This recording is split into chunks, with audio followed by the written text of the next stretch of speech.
As a real estate agent, I really don't hate for sale by owners like other agents may. I just realized that when they try to sell their own property, they're actually going to lose more money than if they actually paid an agent to do it. My name is Sean Slaughter, real estate agent and investor. And today I want to talk about for sale by owners. And in the real estate world, a for sale by owner many times can be the enemy to the real estate agent. Now, honestly, I don't feel that way. If I were in their position and I saw, wow, a real estate agent is going to make this commission to sell my property, what do they do anyway? I can do this myself and make more money. I would have the same thoughts. The reality, though, is that many for sale by owners actually lose money. They don't make additional money. They actually lose more money than if they would have hired a skilled real estate agent to sell their home. Here are just a few reasons why for sale by owners lose money on their deals. Number one, they don't know how to price their home. Why? Well, one of the reasons is they don't have the tools to price their home, or even the understanding of how am I pricing the home in the market. Let me show you something real quick. Let's say that you're not a sneakerhead, all right? You're just kind of a regular person that buys sneakers like everybody else from Walmart or Foot Locker or whatever. You're not a sneakerhead. And I gave you this sneaker and I said, hey, take this sneaker. How much would you sell this sneaker for? Sneaker looks kind of fancy. You might say, I don't know, $300, $400, maybe $600 because it has that cool little looking thing at the bottom. Well, this sneaker is the Balenciaga Expander, and the sneaker goes for almost $1,300. See, if you're in the sneaker world, then you understand how to price a sneaker. Why? Because you're always looking at sneakers. You know the hottest sneakers that are out. You know sneakers that are worth the price. You know sneakers that are not worth the price. You know sneakers that are collectibles. You know the hottest colors. You know the names of the sneakers. But if you're not in the sneaker world and I gave you the sneaker, all you're doing is you're just kind of guessing to what the sneaker cost is. And many for sale by owners do the same thing. As a real estate agent, what I'll do is I'll actually look at different homes in the area that have sold within the last couple of months. I'll look at the bedrooms and bathrooms and square footage. I'll look at the different features the home has compared with the other homes. And that's how we come up with our pricing, and we have the tools for that. But a lot of times, for sale by owners overprice their house or underprice their house. And here's the problem with overpricing the house. If you are selling to somebody that is going to get a loan, that loan company is going to send out an appraiser. The appraiser goes and does an appraisal, and they say it's worth $300,000, meaning that they're only going to loan the buyer $300,000. The buyer doesn't have $25,000 just sitting around in addition to their loan down payment and their closing costs. And so you know what you have to do?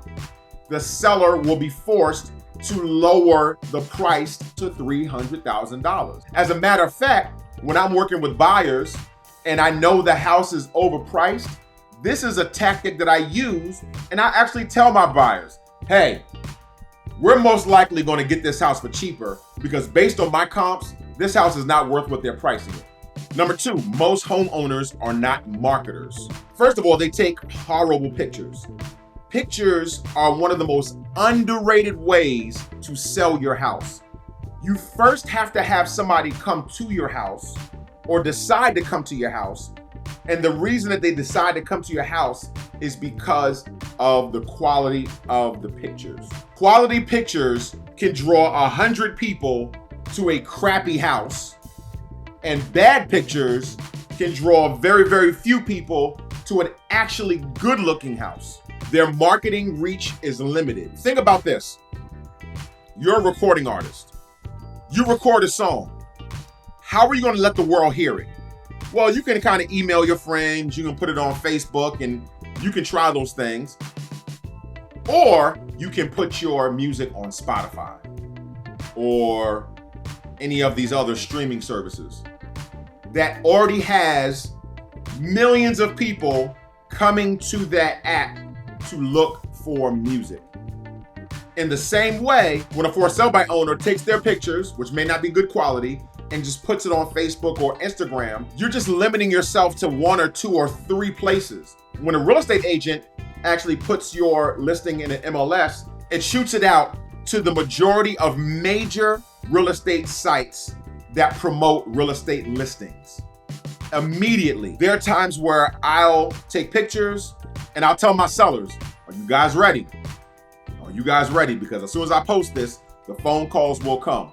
I post it and I swear to you not, no more than 5 minutes later, I start getting calls. Many times, people that try to sell their own house do not have the same marketing reach.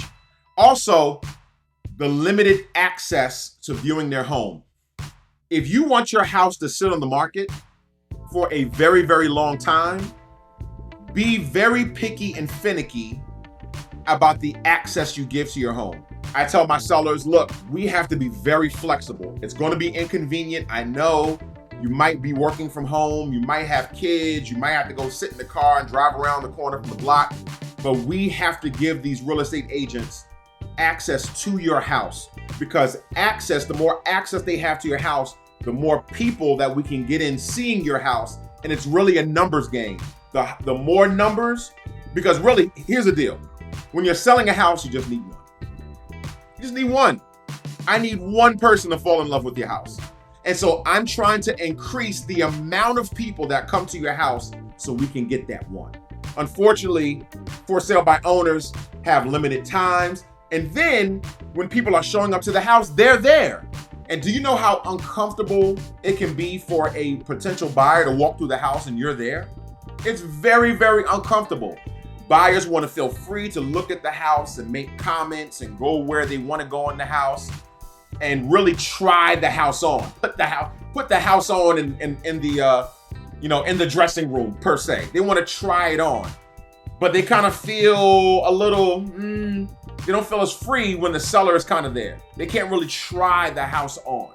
Number 3, the complexity of the paperwork. Many for sale by owners don't even know where to get the paperwork, and they may be putting themselves at risk by unknowingly, contractually agreeing to things that they did not understand in the contract. When I was buying my house, I was the real estate agent, of course, buying my own house. And the seller, first of all, his real estate agent was new. All right. And I knew this. Secondly, he really sidestepped his real estate agent and he wanted to deal with me and talk to me directly and all that other type stuff. And I was like, all right, cool.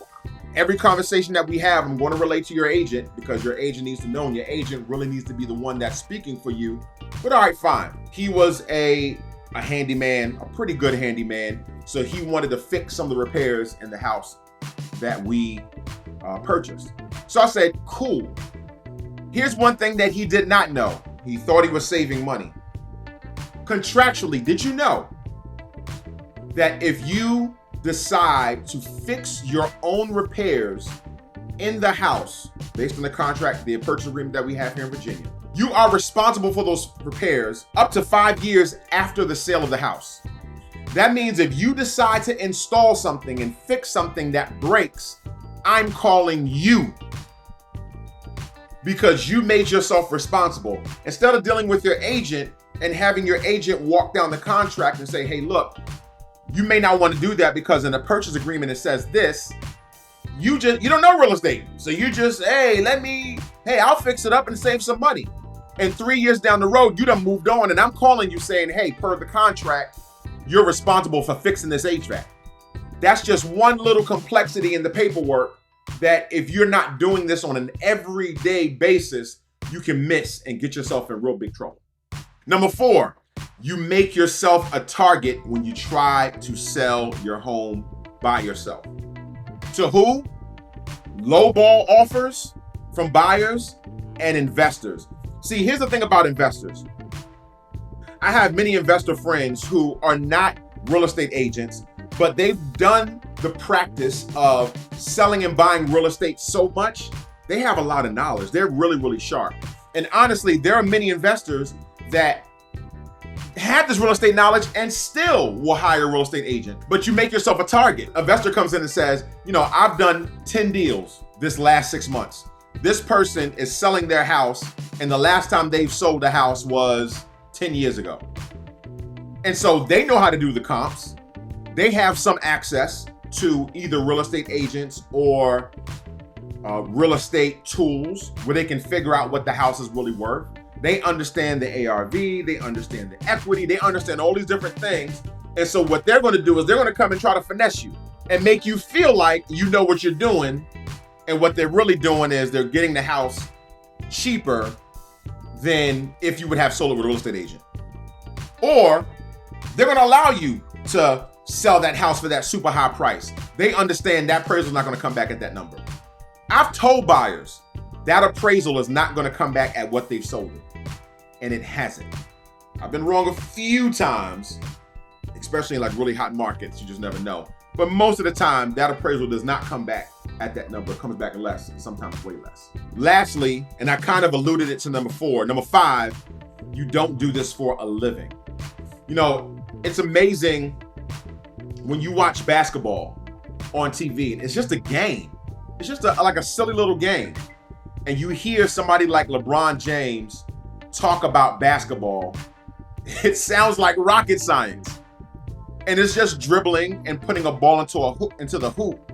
But because these athletes play at such a high level and they play this game, this is their life. They practice and they eat around this game, and they form their friendships around this game, and they train their kids up in this game. Like, this game literally drives their entire lives. There's a skill to playing at the highest level.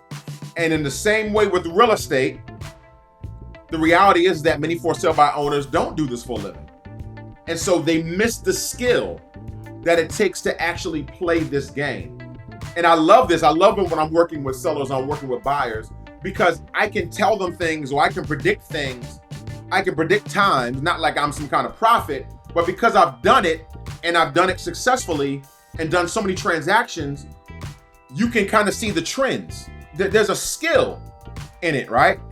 But when you don't do it for a living, you miss that, which means that you're going to make way more mistakes than if you've hired an agent.